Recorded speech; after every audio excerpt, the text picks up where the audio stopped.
Department of Public Information Officer for this event. The suspect is in custody. I will be turning it over to Chief Glenn Meadows to give you a final update for this incident. Chief Meadows. Thank you very much. So I'm pleased to report that at approximately 5:57 p.m. this evening, Justin Colin Adams was taken into custody without incident in the 3000 block of Jasper Boulevard. This was a joint effort by multiple federal, state, and municipal agencies, the assistance for which made this possible. And I'm grateful and very appreciative for all of that assistance. I'm not going to comment on the charges at this time. We are not allowing, but we have requested that Charleston County Sheriff's Office handle the criminal investigation as well as the crime scene investigation. And I'm going to turn that over to Sheriff Ritchie to answer any questions you might have about that. Before I do that, do you have any questions of me? Where was he? Was he found on the dock across from the church? He was found on a dock behind a house across from the church. Was he on a boat? He was on a boat. How were you able to find him? So he was observed by one of our police sergeants that was riding in the Charleston County Aviation Unit helicopter. That proved to be a very valuable asset. Did he get detained without incident? He was detained without incident. About how many agencies were here today helping out?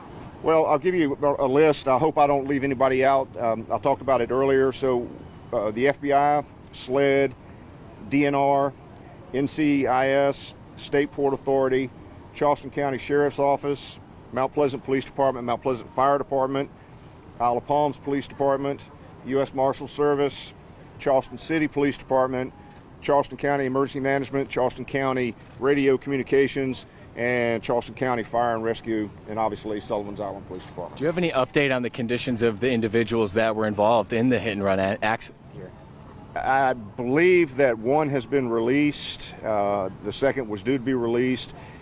We're thankful that those injuries aren't as serious as we thought they were going to be. Again, I don't want to comment without getting too far into the investigation. And I know this is all unfolding right now, but do we have any idea? I mean, was this intentional? Do we have any idea if he was seeking to do something like this, or what led behind this? Again, that's part of the investigation. I'm sure those facts will come out at some point. Again, we're turning that over to Charleston County Sheriff's Office. Right. Does he have a record? Do we know if this is anything previous? I don't have any information on that. All right, thank you. I'll turn it over to Sheriff Ritchie. Sure. Thank you all for being out here. I just want to first start by saying this was an absolute joint effort. This is what Low Country law enforcement does all the time. We have strong relationships with all of our local agents, our state and federal agencies. When an agency needs assistance, we come. We all come. And that's exactly what happened this time. Very coordinated effort, had a unified command with Chief Meadows in charge of this, telling us what he needed. We provided assets to him. Very happy to be able to provide the helicopter. Once everyone got over here, we were able to have one of his officers get into the helicopter, knowing the area. And shortly after that is when the suspect was spotted by his officer, and one of our lieutenants that was in the helicopter was able to hold location and then direct the arrest team in place so they could take him into custody without incident. Like I said, the chief has asked us to handle an investigation. Throughout the day, we've been processing the crime scene, collecting any videos, any data that we can, any witnesses. So we're going through all that right now. We currently have the suspect at our headquarters doing the interview and talking to him to find out some of the answers the questions that you're asking us now to determine why this happened, what went on, and what charges. So we don't have those yet or know what charges we're going to make, but there will be charges, obviously.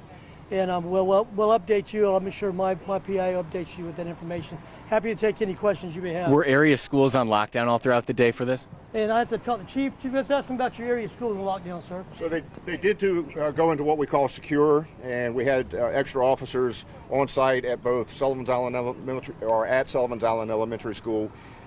We offered assistance to the daycare center at the Church of the Holy Cross, but they have security on site, and they did not need the extra assistance.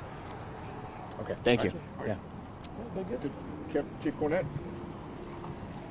Good afternoon, or good evening.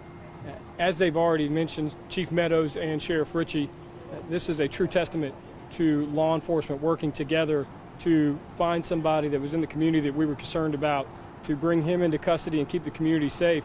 But I also want to make sure we thank you, the media, for coming out here, sharing this information, getting information out to the public, I definitely want to thank the residents of Isle of Palms, Mount Pleasant, Sullivan's Island, all these individuals that took the time, that they saw something, they picked up the phone and made a phone call. That's how we're most able to help people, is when you see something, that you say something and you call us. So we are very thankful for all of you and for all of the communities for helping us and supporting us as we continue our mission today. And I'm very happy with the outcome, that somebody was able to go to jail, and that we're able to go home safely, and that everybody that was injured, our thoughts are with them, and we're glad to know that they're doing well and going home. So that's important for us. Thank you. Mayor Neal. Good evening. That breeze that you may have felt about 20 to 25 minutes ago was everybody on Sullivan's Island breathing a sigh of relief. And I think we owe a lot of thanks to all of the law enforcement professionals that are here and across the way finishing up the work over there. I think this was great teamwork. I really appreciate our chief's leadership and those of his team, Chief Cornett, Sheriff Ritchie. I think it was a great show of an organized professional effort that came in and did what they needed to do. And we're all very grateful to our state, county, and federal partners. Thank you. Thank you. Anybody have any further questions? How much longer can residents expect to see further police presence on the island? So the operation is basically ended now. It's going to take a few minutes for us to get our gear organized and all our vehicles out of the area, but they can return to normal life at this time. We appreciate their patience as we work through this. Thank you. And have Thank all you. traffic points been lifted? Traffic points have been lifted.